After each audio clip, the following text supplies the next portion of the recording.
Na nézzük, Takács Zoltán és Sebők Zsolt egymással szemben.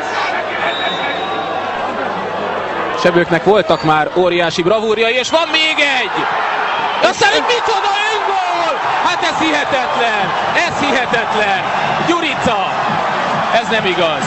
Hát ilyet nem nagyon lehet látni. Koller leveszi a csapatkapitányi karszalagot és elindul az öltöző felé. Ő neki nincs kedve folytatni.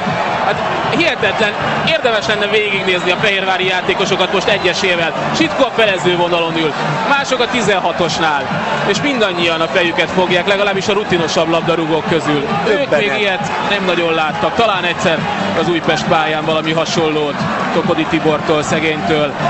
Ez hihetetlen. De vajon mi lehetett az elképzelése Gyuricának? Nem tudom, hol akarta rúgni a labdát. Atyavilág, hát így nem lesz belőle